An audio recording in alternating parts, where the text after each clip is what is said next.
Okay, so law of non-contradiction, law of causality, basic reliability of sense perception, and analogical use of language. Not going to explain all those ones right now.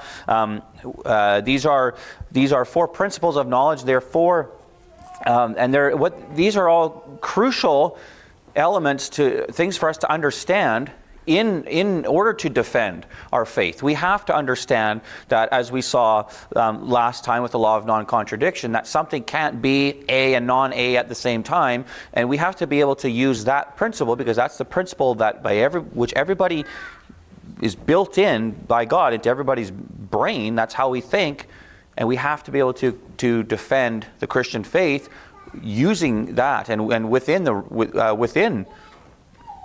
We don't, and basically what I'm trying to say is we have to show logically how the Christian faith is logical.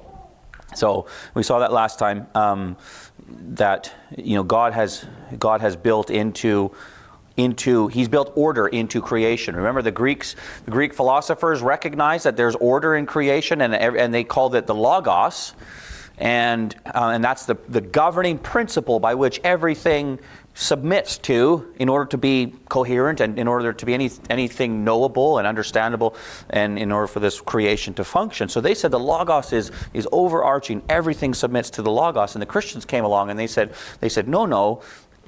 The logos isn't God that everything submits to. God is the logos, in the sense of God is the one who has put order into everything. And that's what we see in John 1, right? In the beginning was the logos, the Word, and they said the Word was with God, and the logos was God.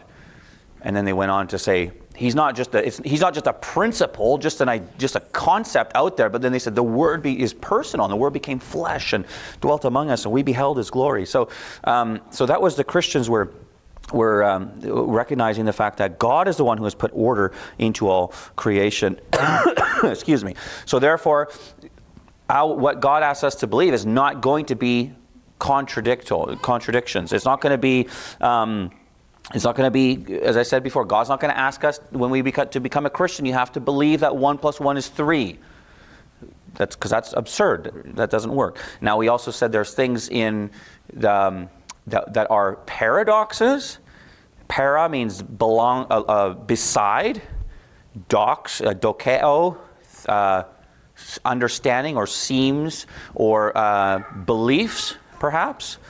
Beliefs is probably, so it's beside beliefs. It beside the truth. It looks, when you first hear it, it seems, that can't be right. But then on further examination, you realize, it is. Things like the Trinity. God is 1 and 3. And you think, what? That doesn't work. How can that be? But then we examine it and we say, no, God is 1 in essence. He's one God. There's only one God, but He's 3 in persons. And we say, okay, we can, so it's a paradox to what we're used to. We think of one being, one human being, one person. I am one human nature, and I am one person, Ryan. And that's how we think. So there are paradoxes, there's mysteries, things that our human understanding just can't comprehend.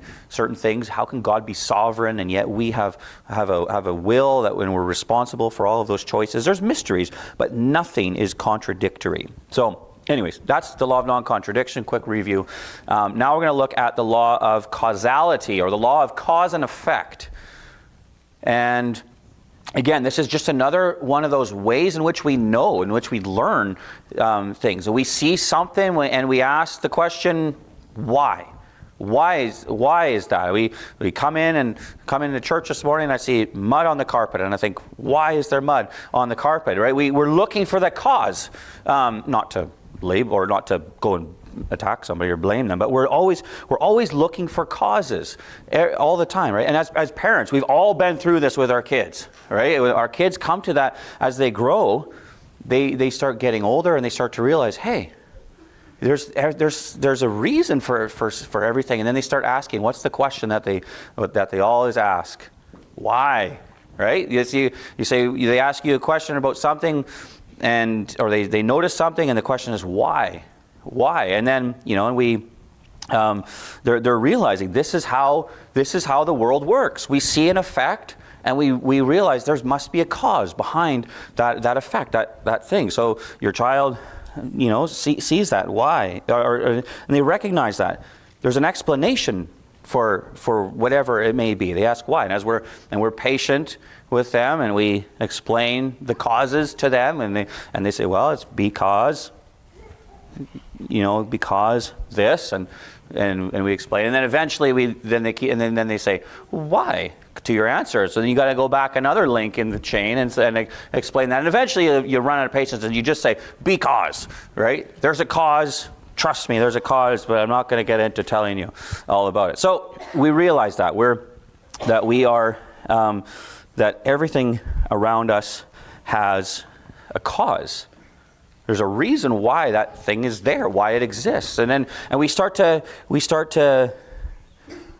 ask those questions. Then, if you think, and the kids, maybe you've had this, and as adults, I think we can look back and maybe remember those times in our life when we think, where did the trees come from? Where do the birds come from? And we read, we have the little, Sunday school books, and we read them, and God made the trees and God made the birds, and we realize, oh, there's a cause for the trees, and the cause for the birds is God. And then eventually we come. Maybe I distinctly remember this as a kid, thinking, well, where did God come from then? Where did God? If everything I've seen so far all around me, there's always a reason for it. There's a cause for that, the existence of that thing, or why it's a certain way, and there's a cause for it. And now I've learned that the existence of the trees and of the birds and animals and things is God. What's the next question? Well, where did God come from? What's God's cause? Because we've seen that, right? Everything has a cause. So then we ask, where did God come from? And now we're looking for a cause for God. Everything has a cause, or so we think. And that could, and sometimes, so through our experience, then as growing up and starting to learn, we start to realize that exact thing. And we can, in our minds, we could say, this is a universal law that I've discovered, that everything has a cause. And that seems to be true, right? Because all those times we've asked why, we've always got the answer, there's always a cause. Sometimes we're told because, and that was it, but everything has a cause. And now, if we start to think that, then we can run into a problem when we start to examine, okay, we start to ask, where does God come from? And I mentioned this a couple of times ago. There was a very famous philosopher, I think he was the late 1800s or so. His name was Bertrand Russell, and he wrote a book called Why I'm Not a Christian. And he had been, I think, raised in a Christian home and identified as a Christian up until he read a different philosopher's book, and he realized, thought he was right, and everything has a cause. So therefore, that means God must have a cause. And he said he rejected Christianity for this reason, because that wouldn't work. If everything has a cause, God has a cause. But then whoever or whatever caused God must have a cause. And then whoever caused the cause that caused God, whoever created God has a cause. Whoever created that being has a cause, and that just goes backwards. He says that just goes on to infinity. In an infinity of causes, and that presents a problem with the explanation for why does anything exist. Then we can't say, well, God exists because someone else caused God, created God, and go back to infinity. Now this is where you got to think. What's the problem? Why does that not work? Why did Bertrand Russell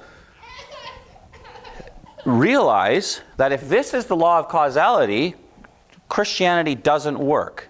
Or there would, how do I say this? What's the problem with infinity? Let's just say there's a chain. It's all links in a chain, right? Every cause is just another link in a chain. And if we say, okay, this is creation, and this is God, and we go back, there's another cause and another one, and another one, and another one. What's the problem with infinity? What do we know about infinity? No beginning. There's absolutely no beginning and no end to infinity.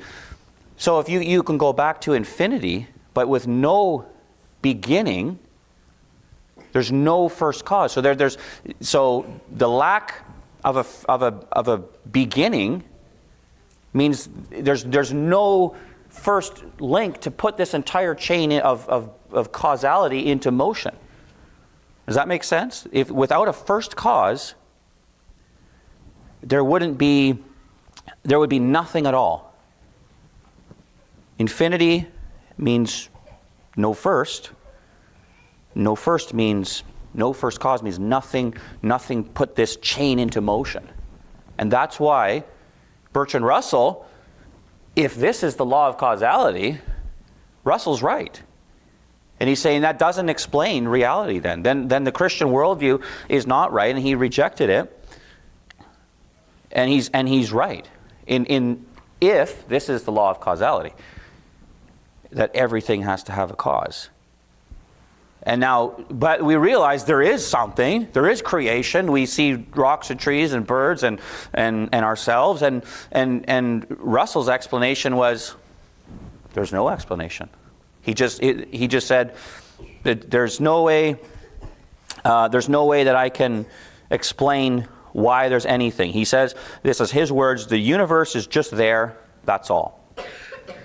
And that is a cop-out. That is an intellectual cop-out to say it's just there. We don't have an explanation. So, but where did Bertrand Russell go wrong? Where do we go wrong when we're little kids and we're thinking to ourselves, well, who made God? And we start to think that God must have a cause, and we start to ask ourselves that question. Well, the issue is that this is too broad of a definition. We said that every single thing has a cause, but we have to ask, well, what is a cause? A cause is how can we define what is a cause? If we are to give it a definition. A cause. It's something that, yeah, an outcome, right? It produces something. It causes something. So we could say it produces. So it produces. What do we call that outcome? An effect. It produces an effect. So a cause has to produce an effect by its own definition.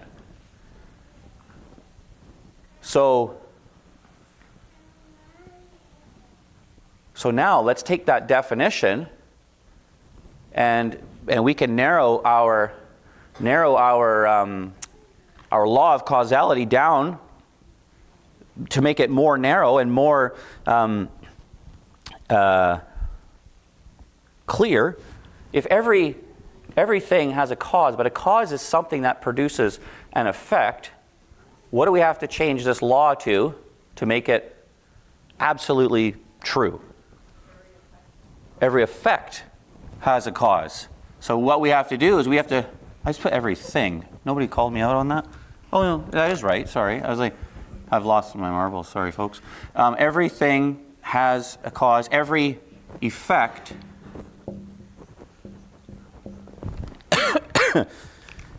and now when we look at that, we see that this is absolutely true by definition. Every effect has something that produced it. And we can switch it, or we can, if we look at the definition of an effect, something that has been caused. So every thing that has been caused has a cause, true by definition. Every effect has something that has produced it, it's true by definition. So, so now we can, so this is indisputable now by definition, right? It's the same thing as saying, a bachelor is an unmarried man, right? If we define the term bachelor, unmarried man. So that statement then is absolutely true. This statement here is absolutely true, that every effect has a cause. So now what we could say then, we could safely say that not everything is a cause. Right? We could think of something that's not a cause. It causes no. It's the last thing. Where's my chain? It's the last thing in our chain. We have all these things that are causes because it's causing something. Now this link is the effect of this cause, but now it becomes the cause of the next thing. But eventually we're going to get to the last link in the chain, and we could hypothetically say there's something that can be an effect, but not a cause. So not everything has to be a cause. Not everything has to cause has to be, cause another link in the chain. You could come to the end. It's hard to think of an example of that, because typically you can always find another cause. But hypothetically, according to our definition, that could be true. Now, let's look at the other thing. So we can safely say not everything has to have a cause. But what can we also say? Not everything has to have an effect. Not everything has to be a cause. So we could safely say not everything has to have an effect. But what can we also say then that's true in that statement? As it relates to God. Not everything needs to have a cause. So everything has to have a cause is not absolutely true. Every effect has to have a cause, but not everything. We could actually have something that is uncaused. It can be an uncaused cause. I know that's hard to wrap our minds around, isn't it? And follow all of this. But it's important. Because so we're saying it is possible for something to be a cause, or something to exist that is not caused. It will be a cause, and we know that cause is who? Who's the one being in all of everything that exists who's not caused? Judah. God, exactly. So God is the very first link in the chain, and God does not need to have a cause, because the law of causality is not everything has a cause, but only every effect has a cause. By definition, this is a universal, absolutely true statement. So God can be uncaused, and that is not, absurd. It is not. It does not defy logic and the laws of principles of knowing that we're looking at here. This cause, if he's We'll look at this a little bit more in detail later, but down or in the next couple or few sessions from now probably. But for a cause, for anything to be uncaused, to not have a cause, to not have a reason for its existence, what do we have to say about that being then? About that first cause?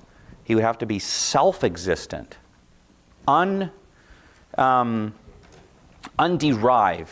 He doesn't get his being from anyone or anything outside of himself. There's no prior link in the chain that he is required or that he's dependent on in order to be. He just is. So if this being would tell us something about himself and want to describe who he is at his very core of his being, what would he say? If he was to describe himself, he would say, I am. Right? I am. I just am. I have the being, I am self-existent. And as a self-existent who doesn't need any other cause, there's no prior links in the chain, he then becomes the first cause of everything else that exists. All of creation and everything, all of the effects that have. God is the first cause. He's the uncaused cause. That's what Aristotle called him. Again, Aristotle doesn't understand everything about the God of the Bible as we do, because he's not working with the Bible. But yet he recognized that fact, and that's why he says the first cause has to be an uncaused cause. He must be, and that's why he says he must be self-existent, because he has the power of being within himself. It's his very nature to just be, to exist. And that's who God is. So you can see then how Bertrand Russell was wrong in his thinking. He was right in the sense that if everything has to have a cause, he's right. Then there's no explanation for the universe because an infinity of causes has no first. So he would be right, except he was wrong about the law of causality, because the law of causality is not everything, it's every effect has to have a cause by definition of what cause is. Does that make sense? So as the law of causality then shows us, it is not absurd and it's not crazy to think that there could be a cause who is not himself caused by another. Now, this is maybe a bit of a side note, but do we say God caused himself? No, we can't say that, right? That would mean God created himself. And what does that mean? This was what we talked about last time, right? The law of contradiction or non-contradiction. If God created himself, in order to be the thing created, he would have to not exist, right? In order to then exist once he's created. But in order to be the one creating, he would have to exist so that he could do the creating. So he would have to exist, A, and not exist, non-A, at the same time. And that's a violation of what we learned last time, the law of contradiction. So God is not self-caused. Self-causation is an absurdity. He just simply is. He is, it's his very nature to exist. He is pure being. He is, and that's why he tells us, I am. So he's not self-caused. So, the law of causality then teaches us that if we see things that are effects, we can know that those things have a cause. They must have a cause, and that is what the church was very good through the ages, and of using that argument to show how we see all these effects, and we can reason back, and we can go all the way back, and we come and we say, okay, there was a cause, and that thing has a cause, and a cause, and a cause, and we go all the way back until we come to a first cause, and that first cause is God. And the church used that to really as a defense for the existence of God, and it's good. That's what it's there for. It's one of those tools that we have in our toolbox for defending the faith. Until what happened was the Enlightenment came around. And who's familiar with the Enlightenment? What's one of the main things from the Enlightenment? It was sort of I don't know how you describe it, but lots of so-called smart people and thinking about things. What was one of the main things main tenets of the Enlightenment? Does anyone know? What? Yeah, that's one of the things. That Descartes, or who is that? Yeah, but really the idea was like science. Everything has to be, you have to be able to touch it. You got to be able to feel it. And if you can't touch it and feel it, it's probably not real. So they went to the Bible and they would say, okay, we know that this is a historical document. You'd have to be a fool to deny that. We know it's a historical document, but it's not, it can't be written by God because we can't feel God and see Him and that way. So it's only the product of men, and that led to all kinds of problems in the church, and still to this day. Excuse me. But so that was the sort of the milieu. In the Enlightenment was empiricism. We call that science. You have to be able to see it and touch it and feel it in order for it to be real. And there was a philosopher named David Hume, and Hume questioned this law of causality because he was looking strictly from a scientific perspective. And what he did was he would say, you can't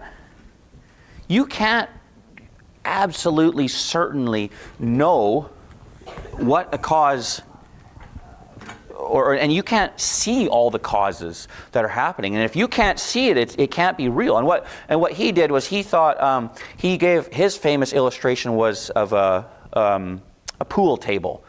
Billiards, we might call it. We play pool today, right? It's a table, and there's pockets in the holes in the corners, and you have you got your holes in the corners, and then you got a ball. You got lots of balls, and then you got a ball with a number on it. Or let's call this the 8 ball. And what you do is you take your stick, your pool cue, you line it up here. You hit the white ball, the cue ball. It hits the next ball, and if you got your angles right, boom, the ball goes into the pocket, and it. If it's the 8 ball, you win the game. So he said, well, when that happens, we see things happening. We see, the guy, with his move the pool cue. We see the pool cue hit the ball, and then this ball starts rolling, and then it hits the next one. But we don't really know what happened between, like, how did the energy get from this ball into that ball to cause it to start moving? We didn't see that. We didn't observe that cause. We didn't observe that transfer of energy somehow. So we don't know the cause, actually. And we can't be certain there's a cause. So he said, all we're doing, when we start doing things and looking for causes, he says, you're not looking for a cause. You're just looking for a what do you call it? Basically a consistent relationship, what's the word? Maybe I wrote it down. That would have been helpful. Things that happen in conjunction with one another. So we see that if every time I kick a soccer ball, the ball goes flying. So I assume that my kicking the ball was the cause of the ball going flying. But he says you don't necessarily know that, because there could have been a million things happening in there. If you've got your chain of things, and we think, okay, I kicked, and then the ball went flying, and then it hit, my dad's shop window, like it often did when I was a kid. He says you don't know there, and there might, you don't know what happened. You didn't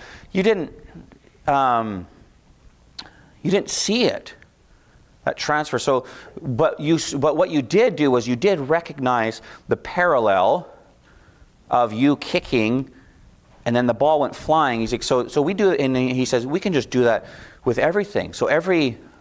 And what he's trying to do is dismantle this law of causality and saying you can't know causes. So and he would say you can't see them. And so when we're seeing multiple times, we see the same things happen in conjunction with one another, we make this conclusion that A caused B. But you don't know that for sure. My wife said to me yesterday, she's like, I have this Apple Watch, and every time I wear the watch, within a couple of days, my wrist starts to hurt. So she's making that assumption that the watch is the cause of her wrist hurting, but she doesn't actually know that. So Hume is right in a sense that we can make mistakes, or we can make assumptions and say, oh, the Apple Watch is radiating my wrist and causing it to hurt, and we make that assumption, but we don't know because we haven't seen the cause. R.C. Sproul gives a story. He says of a lazy farmer that every single morning his rooster would crow, and then the sun would come up, and the sun would shine in his window, and then it would annoy him, and he would have to get up, and he didn't want to do that. So he thought, every single day the rooster crows, and then the sun comes up, and the sun annoys me. So I don't want the sun to annoy me anymore. So what do you think he did? He killed the rooster, right? But was he right? No. So he did make a mistake. So, but what Hume was saying then, this philosopher, he was saying, we do that with everything. He says every time we're just assuming. We're assuming that A causes B, but we don't actually know because we can't see it scientifically. And therefore the law of causality is meaningless. This law it means nothing because we can't know anything. Because you can't know causes. And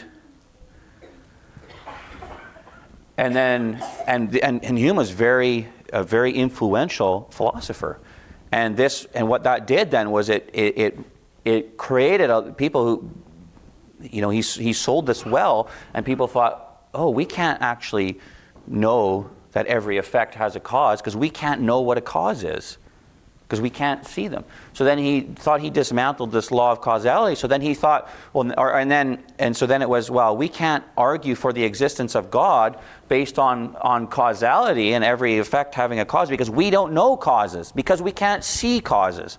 So he thought that, the idea was that if I can't see it, then I cannot know it. But, as we saw, we can make mistakes, for sure. We can be like that farmer and say that rooster is the thing that caused the sun to come up, and we can make that mistake. We could. I'll stop picking on you about the watch.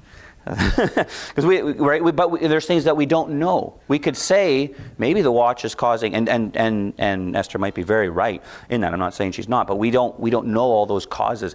So there's a sense. So we're not perfect. We have to understand our senses are not absolutely.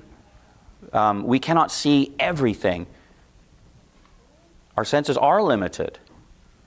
4 years ago, some scientists in Wuhan totally destroyed my sense of smell and taste. And we can improve on our senses right? With microscopes and telescopes and sonar and, ultrasonic things, and where we can, we know that our dogs hear sounds that we don't hear, but we can, through the use of technology, we can start to improve our senses, perhaps. So they are limited, definitely.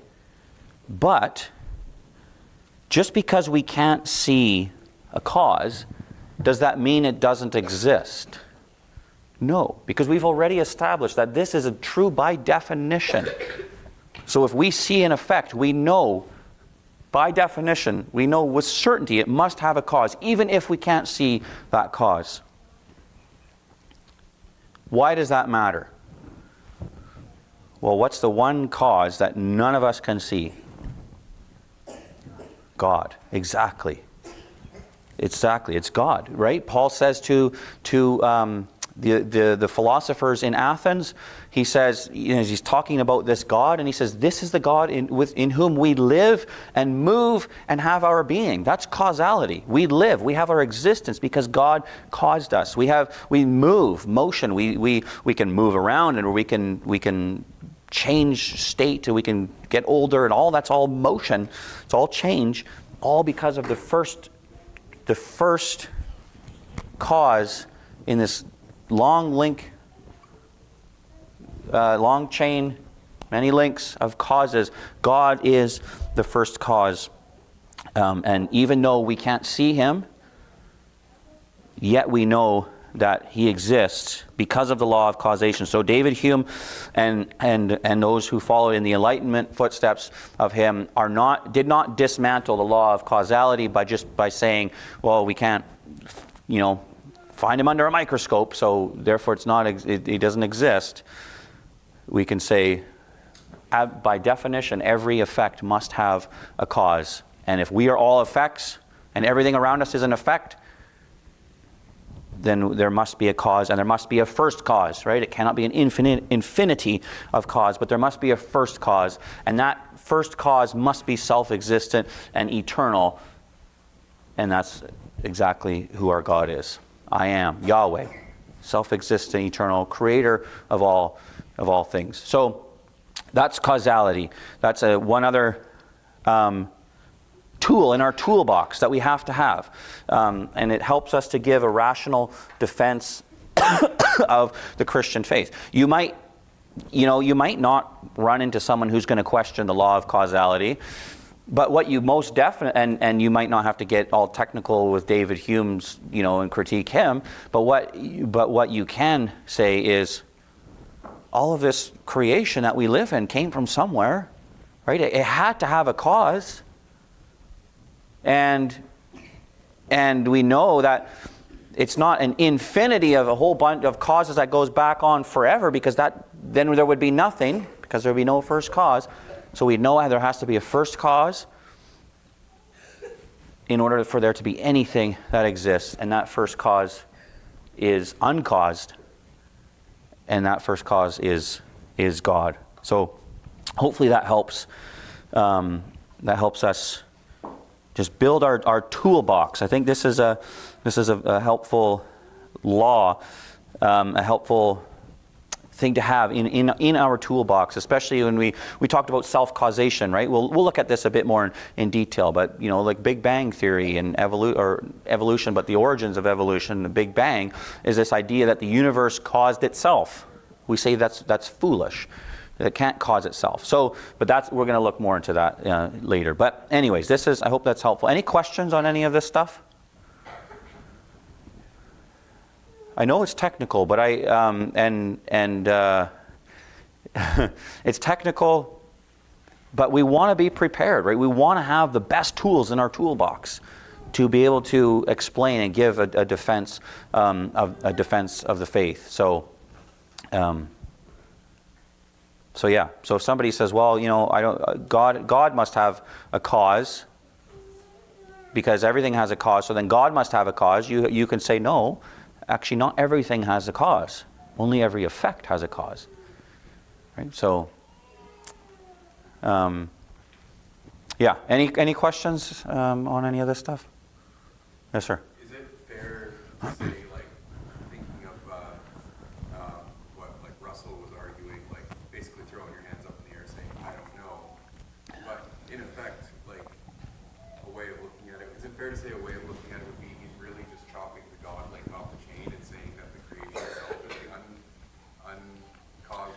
No, he didn't do that. That's very new agey now, right? Like just the universe is God, and everything, kind of everything is God, and matter is eternal. That's one that we're not. I was thinking about looking at it a little bit today, but not. But Russell, from what I could see from Russell, again, and I'm not, well versed in all these philosophers, but from what I could, a quick understanding of Russell, his explanation for reality is there just isn't any. We just can't know. Like what was that quote I said from him? The universe is just there, and that's all. So there's a pretty straight line between that and the subjectivism we're dealing with today. Yeah, I think so, for sure. Of just, sorry. There's hopeless. Truth is not really knowable or findable. It doesn't really give there's no solid, nothing solid, nothing that we can know without a shadow of a doubt is true. It's very, what's the word I'm looking for? Despair, kind of, there's no, that in a sense too, but just a kind of, you just despair of ever finding any truth, because it's just not possible, according to him. But you can see where he goes fundamentally wrong, and his error that leads him into that. But so, I don't know if that answer your question, ish. Yeah. So, Any other questions? You got one? What's your question? You don't know. Okay. Have you ever played pool before? No? Someday you'll have to try it. It's fun. Okay. All right. Good. Well, let's close in prayer then. Father, we thank you again for this time. I pray that it would be beneficial for us here, Lord. I know this is very. We can get technical at times, but yet, Lord, help us to be prepared. Help us have a solid toolbox of ways that we can defend you to those and your existence and the reason for the hope that is in us to those who would ask, Lord. So I pray that you bless us now. May we be encouraged. I pray that you be with us as we go out this week into our all that you've called us to do. May we do so with joy. May we do so with strength from you, Lord, and to do it in a way that glorifies your name. We pray this in Jesus' name. Amen. All right, let's stand and sing the doxology in closing.